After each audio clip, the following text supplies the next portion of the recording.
Welcome back to Success with Steven. My name is Steven Smith. On this channel, we discuss all things financial literacy. If your CFPB complaints are being closed or you're not getting responses from the bureaus, then this video will show you an alternative method to sending your disputes. Now, recently, I've been talking about using Ryezing.com to create your dispute templates and to mail them off. But now they have their brand new auto mail feature, which will officially be available on the website and the mobile app, which means you can now create your disputes and send them off inside of the app. So all in one place. You no longer need to print this off and mail this anymore. So in this video, I'm going to show you step by step how to dispute multiple types of accounts using Ryezing. And if the CFPB hasn't been working for you, then this may be a better alternative to help get some negative items removed from your credit report. So without further ado, let's get right into the video. Now, before I actually show you how to do this, I want to go over to Experian.com. That's where we're currently at, usa.experian.com.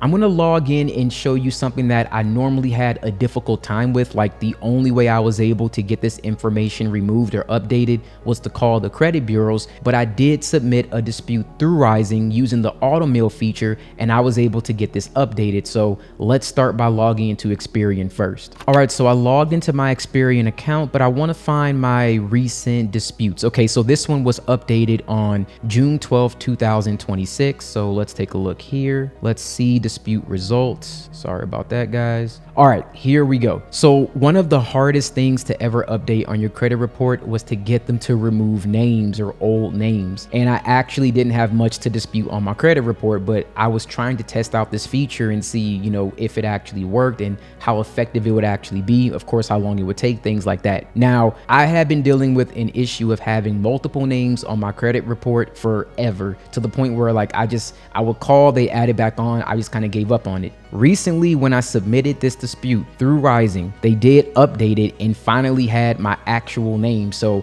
I thought that was pretty cool. I want to talk about when I submitted that dispute, exactly how long it took and how you can do something like this. And I may show you like one other type of dispute that you might be able to submit. Everything else is already in my other videos. We covered collections, closed accounts, things like that. But I do think you guys will really enjoy this auto mail feature, and it should make things really seamless and really easy going forward. So currently we are on Ryezing.com. If you have an account, then you can either download the app and you can log in that way, or you can click on login at the top. If you currently do not have an account, you can click on get started. When you click on get started, you will be asked to enter your first name, your last name, your email address. I highly recommend you use an email address that's actually, associated with you, one that you use very often. You want to create a password. You'll enter your current address. You need to be at that current address for 6 months or more in order for the verification process to work properly.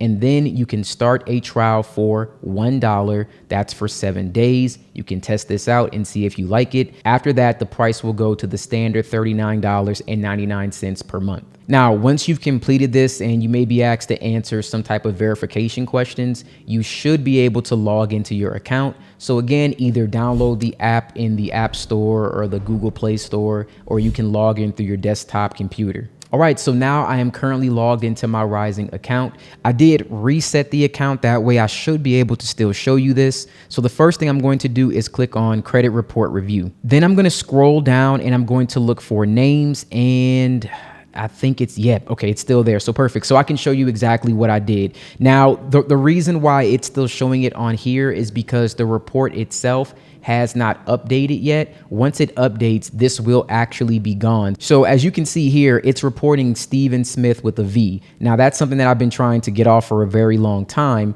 and it's only reporting like this to Experian. And like we saw before, it updated. So let's click on Start Dispute here. For attempts, we're going to select 0, and then we're going to click on next. And I just selected this is not my name, and then next. If you want to, you can add a specific comment, but for this particular dispute, I didn't need to do that. You can click on finish after that. Now it's going to draft your disputes, and then you're going to click on draft disputes here at the bottom. And as you can see here, Steven Smith, if I click on the dispute, it says it's with Experian, right? This is not my name. But as we just saw with Experian, it already updated that information. So So then you're going to click on generate dispute letters. And then it says your disputes are ready to be turned into official letters. We'll generate your documents based on the information you provided. So they're ready to send to the credit bureaus. Now it does give you this option here. Before we begin, please have your supporting documents on hand. You'll need a copy of your photo ID, your social security card, and proof of your current address. And if you have any other related documents that you need for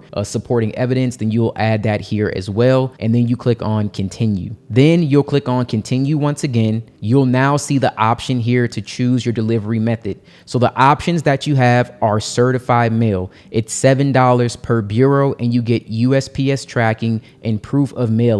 So this is if you want to mail this letter certified. And recently I looked this up just to make sure that this wasn't more money than it needed to be. Like I just Googled the cost of certified mail in the US, and it says that the letter cost is anywhere between $6.08 and $10.73. So $7 is kind of like right there on the lower end of what it normally costs for certified mail, especially when it comes to USPS tracking, things like that. Now, if you didn't want to use that option, you can do first class mail, which is $3. That's USPS tracking without proof of mailing, and that's within 3 to 7 business days. Then there is the standard mail, which is $2 per bureau, and that's USPS tracking without proof of mailing. And if you want to, you can mail it yourself and it won't cost you anything whatsoever. Now, I do want to say for me personally, I chose certified mail, and when I chose certified mail, I did it on May 29th, I believe. The update just happened June 12th, so that was about 2 weeks later.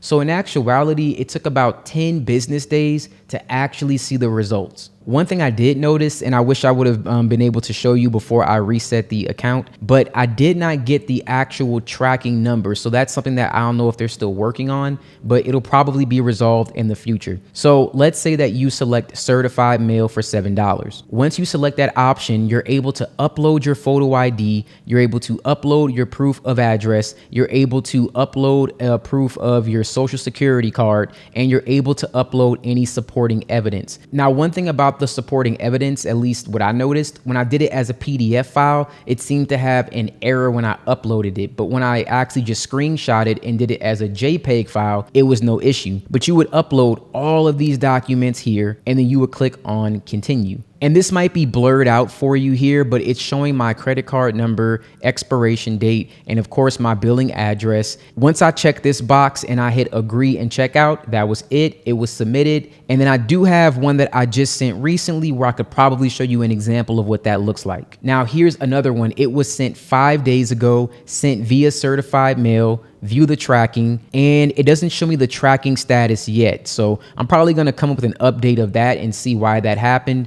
But it does show that it was printed. It shows Equifax. Here's the tracking summary, or where it should be. And this was for a hard inquiry that I had on my credit report. So I went ahead and uploaded all the documents. I did my affidavit, my photo ID, my proof of residency, you know, all that good stuff. I added that, and I'm going to see exactly how long it takes for this hard inquiry to come off when I use the auto mail feature. More than likely, by the time this video is released, I will have the outcome of that. I'm gonna do a pinned comment so that way you guys can read it, and I'll tell you exactly how long it took. Just keep in mind, it was June 9th, 2026 when I sent this hard inquiry removal request via certified mail through the app. And then I'll let you know exactly how long it took. That way you can know what to expect with these and collection removals and hopefully charge-off removals as well. I want to thank you guys so much for watching this video. So if you've been having issues with the CFPB and complaints are getting closed or you're not receiving a response, just know that you do have an additional option moving forward.